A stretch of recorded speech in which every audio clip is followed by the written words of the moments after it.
হযরত আজিমুল বরকত ইমাম আহমদ রাজা খাঁ ফাজলে বারেলভী রহমাতুল্লাহ আলাইহি এই মান সম্মান এত পেয়েছেন, শুধু এমনি এমনি পায়নি বাবা। তিনিও আলী রাসূলের প্রতি কেমন সম্মান দিয়েছিলেন, কেমন মহব্বত দিয়েছিলেন। হযরতে জুনাইদ বাগদাদি আল্লাহর ওলি হয়ে গেলেন, আল্লাহর কুতুব হয়ে গেলেন, গৌস হয়ে গেলেন। কেননা এই জুনাইদ বাগদাদিও কোনো ওলি আল্লাহ ছিল না, কোনো নামাজি ছিল না, এক রাজ দরবারের এক পালোয়ান ছিল। কিন্তু এই আলী রাসূলকে সাহায্য করতে গিয়ে নিজের মান সম্মানকে ডুবিয়ে দিল। এসে কখনো কোনো কুষ্টিতে সে হারেনি। ইন্নামা ইউরিদুল্লাহু লিইউযহিবা আনকুমুর রিজসা ওয়া আহলিল বাইতি ওয়া তাহিরুকুম তাতহীরা। আল্লাহ পাক বলছেন যে বেশক আমি নবীর পরিবার বর্গদের, নবীর আল আওলাদদের আমি পবিত্র করে দিয়েছি, তিনারা পবিত্র। মুআজ্জাজ সামাইন ইকরাম, আহলে বাইত মানে হচ্ছেন আমার নবীর আল আওলাদ, ইনারা হচ্ছেন আহলে বাইত। আহলে বাইত আরো যে ওনার বিবিগণ আছেন, খাস করে যেটা নির্দিষ্ট করেছেন আহলে বাইত, সেটা হলো মা ফাতেমাতুজ জাহরা রাদিয়াল্লাহু তাআলা আনহা, হজরতে আলী কররামাল্লাহু ওয়াজহুল করিম और इमाम हसन और इमाम हुसैन। इमाम हसन और हुसैन शहीद হওয়ার পর আলী আব্বাস, আলী আসগার, আবুল কাসিম ইনারা সব কারবালার প্রান্তরে শহীদ হয়ে গিয়েছিলেন। শুধু বেঁচে ছিলেন বলতে জৈনুল আবিদিন, ইমাম হুসাইনের পুত্র হজরতে জৈনুল আবিদিন। আর তিনার ওরস থেকে শুরু হলো আহলে বাইত।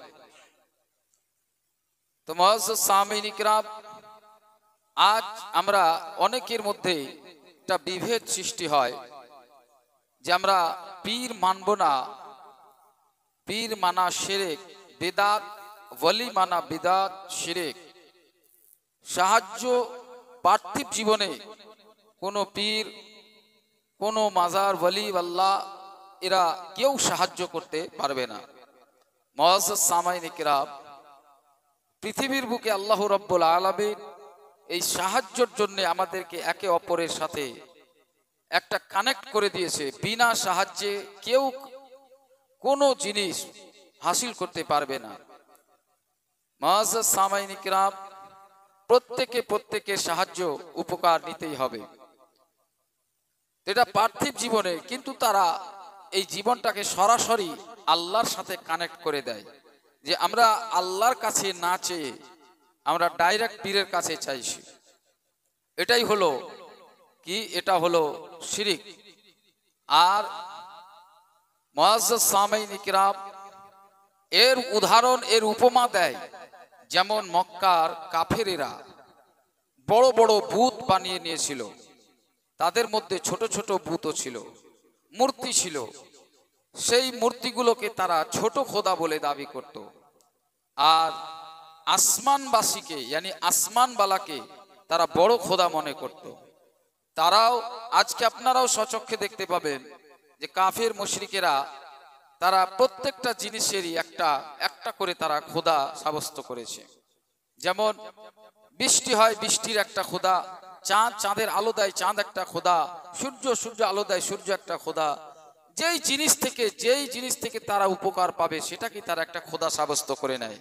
কিন্তু তাদের ঈমান আছে যে এর থেকে সব থেকে বড় খোদা হচ্ছে ব্রহ্মা, মানে তার থেকে বড় আর খোদা নাই।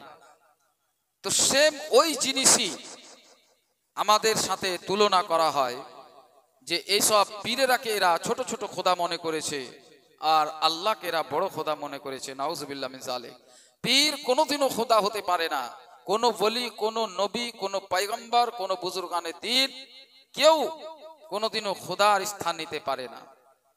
আর এরাও খোদা হতে পারে না, কিন্তু এরা হচ্ছেন খোদার নৈকট্য অর্জনকারী। আপনি পার্থিব জীবনে দেখুন, আপনি সরকারি অফিসে কত চক্কর লাগাচ্ছেন, কিন্তু যদি সরকারি অফিসে আপনার কোনো বন্ধু থাকে, তাহলে সেই বন্ধুর দ্বারা আপনার কাজ একেবারে সাকসেস হয়ে যায়, আপনাকে বেশি হাঁটা চলা করতে হয় না।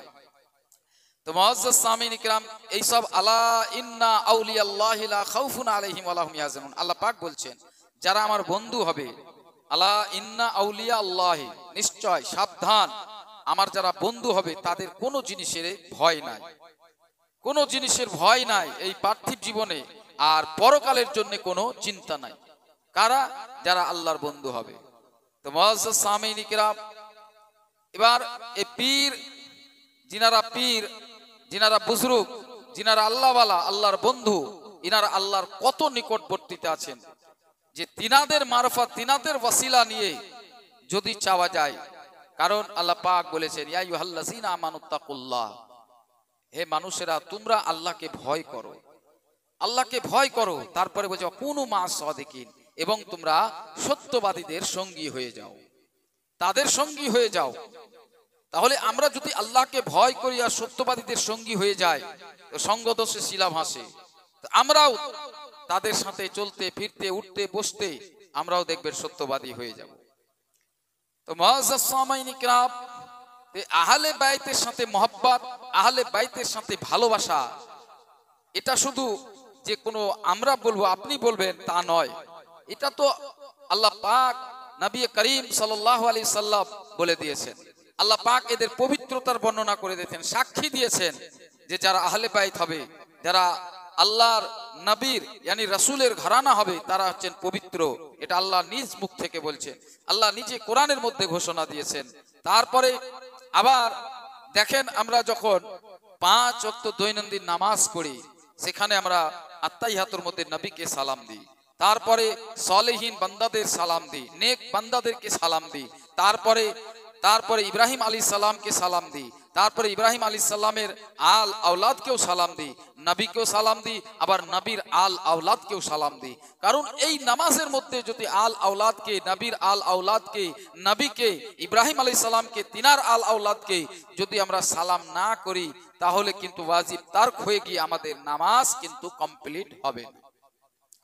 আমার নবী মুস্তাফা সাল্লাল্লাহু তাআলা আলাইহি ওয়াসাল্লাম মক্কা মদিনার বুকে সমস্ত সাহাবা ইকরামকে বলছেন, আমার সাহাবারা শোনো, আজ যারা কলেমা পড়েছো, যারা আল্লাহর উপর ঈমান নিয়ে এসেছো, তারা শুনে নাও, এই যে দেখতে পাচ্ছ হযরতে আলী, এ সমস্ত অলিকুলেদের সর্দার, হযরতে উসমান সমস্ত শারাফতের সর্দার, চরিত্রবানদের সর্দার, এ দেখছো হযরতে উমরে ফারুক, এ উমরে ফারুক ইনসাফকারীদের সর্দার, আর আমি নবী, আমি সমস্ত পয়গম্বরদের সর্দার, সমস্ত নবীদের সর্দার, আর আমার হাসান ও হুসাইন, এই নওয়াসা আমার দেখতে পাচ্ছ, আমার আহলে বাইত, এরা হচ্ছে জান্নাতের সমস্ত যুবকদের সর্দার। আমার বেটি ফাতেমা, তিনি হচ্ছেন জান্নাতের সমস্ত মহিলাদের সর্দার। সুবহানাল্লাহ। তো মুআজ্জাজ সামিন ইকরাম, আল্লাহ রাব্বুল আলামিন যেই নবীর আল আওলাদের ব্যাপারে পবিত্রতা ঘোষণা দিয়েছেন, সেই নবীর ঘরে, সেই নবীর আল আওলাদের ঘরে জিবরাইল ফারিস্তা পর্যন্ত বিনা ইজাজতে প্রবেশ করেন না। আজরাইল ফারিস্তা, যে মউতের ফারিস্তা, তার কোনো বাধা নাই, বিকট্টি নাই, কোন নবী কোন পয়গম্বরদের কাছে যাওয়া আসা করতে কোনো জায়গায় সে বাধা কারো মানবে না। ওই ফারিস্তা আজরাইল আলাইহিস সালামও ওই আহলে বাইতের ঘরে ঢুকতে গেলে তাকেও ইজাজতের প্রয়োজন হয়েছে। সুবহানাল্লাহ। তাহলে কত মান, কত সম্মান চরিত্রের শীর্ষের মধ্যে আল্লাহ রাব্বুল আলামিন এই আহলে বাইতের পৌঁছে দিয়েছেন। আজ শুধু পীর, সাধারণ মানুষ কোনোদিন পীর হয় না।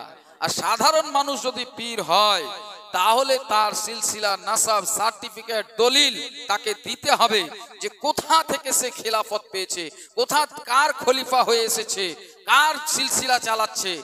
আর যারা সৈয়দ হবেন, আলে রাসূল হবেন, তিনাদের কোনো সার্টিফিকেটের দরকার পড়ে না, তিনাদের কোনো দলিলের কোনো প্রয়োজন পড়ে না। চাहे আম আদমি হোক, চাहे খেটে খাওয়া আদমি হোক, চাहे মজদুরি করাওয়ালা আদমি হোক, যেই হোক, গরিব শ্রেণীর হোক না কেন, যদি সে সৈয়দ হয়, তাহলে সমস্ত উম্মতে মুসলিমার সে পীর। কোন সুবহানাল্লাহ।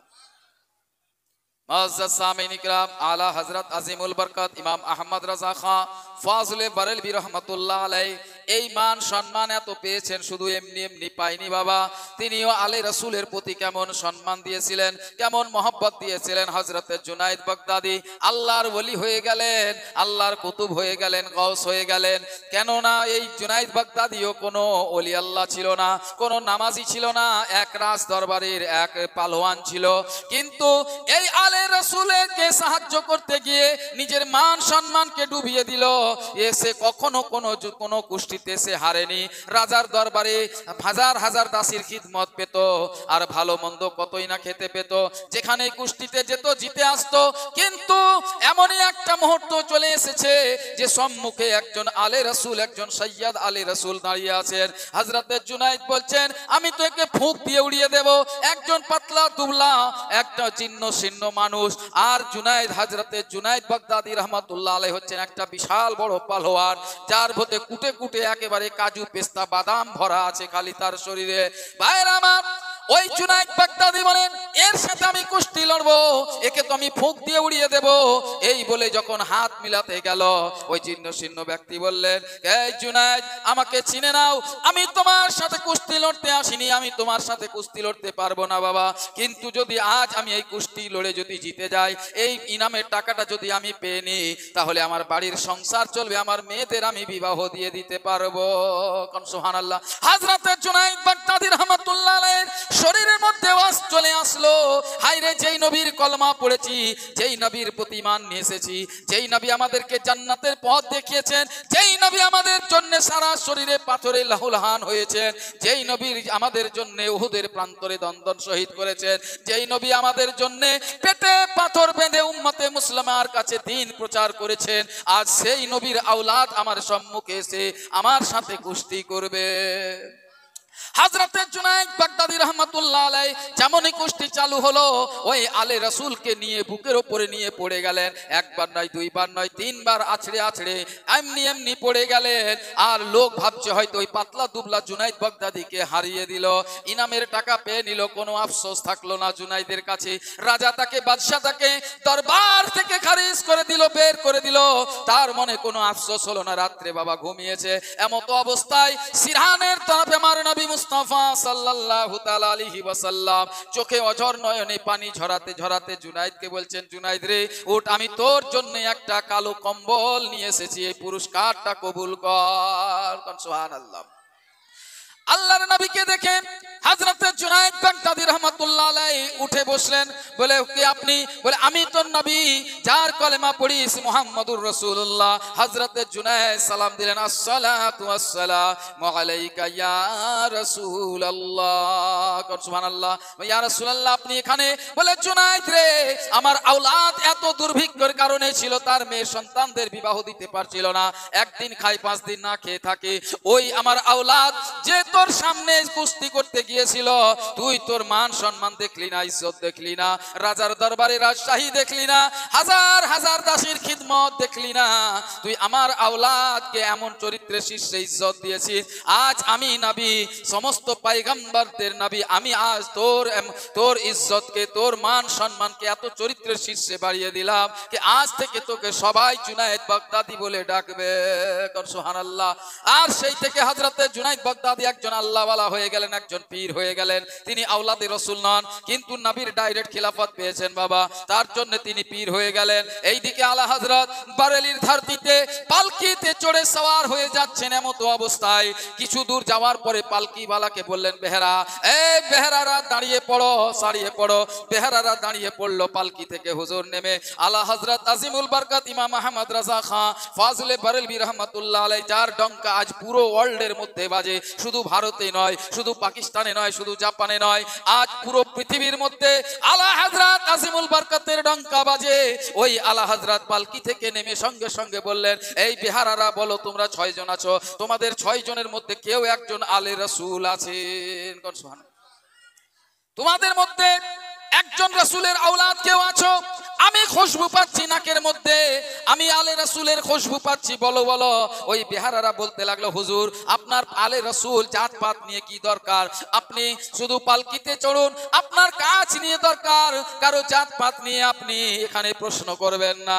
আলা হযরত আজিমুল বরকত খুব কাকুতি মিনতি করতে লাগলেন। শেষ অবস্থায় একজন বললে, হুজুর আমি হচ্ছি আলে রাসূল, আমি রাসূলের আওলাদ, আমি সৈয়দ ঘরানার মানুষ আছি, এই জায়গায় বারেলি শহরে এসেছি রোজগার করতে, এই দিল্লি শহরে এসে আমার সমস্ত মাল সব লুট হয়ে গেছে, মাল সম্পদ হারিয়ে গিয়ে আমি এখন এই বেহারাদের সাথে কাজ করে আমি যে 2 টাকা কামাই সেটাই আমি পেট ভরে খাই, আর তাছাড়া আমার আর কোনো রোজগারের জারিয়া নাই, আমি এই কাজ এই জন্যই করছি। আলা হযরত আজিমুল বরকত ইমাম আহমদ রাজা খান ফাজিলে বারেলভী রাহমাতুল্লাহ আলাইহি ওই আলে রাসূলকে তার পা ধরে ক্ষমা চাইলেন, বলে হুজুর আমাকে ক্ষমা করে দেন। বলে কেন? বলে কাল কিয়ামতের মাঠে হাসরের ময়দানে যদি আমার নবী আমাকে প্রশ্ন করে, রে আহমদ রাজা, ওরে আহমদ রাজা দুনিয়াতে তো লোককে আলা হযরত বলে প্রচার করেছিস, আর আমার সন্তানের কাঁধে বসে পালকিতে করে মজা করতে তোকে কি একটু লজ্জা লাগেনি? এইভাবে যদি আসামির কাঠগড়ায় আমার নবী আমাকে সওয়াল করে দেন তাহলে আমি উত্তর দিতে পারবো না। আপনি পালকিতে বসুন, আমি আমার কাঁধে করে নিয়ে যেখান থেকে এসেছি ওখান পর্যন্ত নিয়ে যাব। তাই করলেন। তার জন্য আজ পুরো ওয়ার্ল্ড, পুরো পৃথিবী আজ সুন্নিয়াতের একটা আলো, সুন্নিয়াতের একটা দুধারী তরবাল হচ্ছেন ওই আলা হযরত আজিমুল বরকত ইমাম আহমদ রাজা খান ফাজিলে বারেলভী। কোন রাসূলের আওলাদ নন, কোন সৈয়দ নন, কিন্তু নবীর পাওয়ারে তিনি এমন পাওয়ারফুল হয়েছেন যে আজ পুরো ওয়ার্ল্ডের মধ্যে আলো ছড়াচ্ছে। আজ কোন সুন্নি মাদ্রাসা চলতে পারে না তার একটা কিতাব ছাড়া। আজ কোন শায়ের, কোন নাতিয়া, যারা নাত পড়ে আর নাত শুনে আপনারা তড়পে উঠেন, শের ও শায়রি শুনে আপনারা তড়পে উঠেন, সব আলা হযরতের লেখা। 1 খান নয়, 2 খান নয়, 1400 কিতাব লিখেছেন, আর 50 প্রকার জ্ঞান দিয়ে 1400 কিতাব লিখে সুন্নিয়াতকে ছড়িয়ে দিয়েছেন। সুবহানাল্লাহ। আজ ওই আলে রাসূলের যদি আমরাও মান সম্মান করতে পারি, যিনি পীর সাহেব এসেছেন ইনি হচ্ছেন আলে রাসূল, ইনি রাসূলের বংশধর। আজ তিনাকে যদি সম্মান করতে হয় অন্তর থেকে সম্মান করবেন, মন থেকে সম্মান করবেন, উপর থেকেও সম্মান করবেন না। কারণ আলে রাসূলের কাছে যদি একটুকু আপনি ইচুক হয়ে যান তাহলে নবীর কাছে আপনি কোনো উত্তর দিতে পারবেন না। যে নবী যখন প্রশ্ন করবে, আমার আওলাদ তোমাদের দরবারে গিয়েছিল, তোমাদের বাড়ি গিয়েছিল, তোমরা তার সাথে কি রূপ আচরণ করেছিলে, কি রূপ ব্যবহার করেছিলে, কিভাবে নাটক করেছিলে, কে মহব্বত করার নাটক করেছিলে। তিনি যখনই আলে রাসূল চলে যাচ্ছেন তোমাদের মাথা থেকে টুপি নেমে যাচ্ছে, তোমরা নামাজ ছেড়ে বেনামাজি হয়ে যাচ্ছ, এইসব কি মুআজ্জাজ সামিঈন ইকরাম। যাই হোক, ওয়া আখিরু দাওয়ানা আলহামদুলিল্লাহি রাব্বিল আলামিন।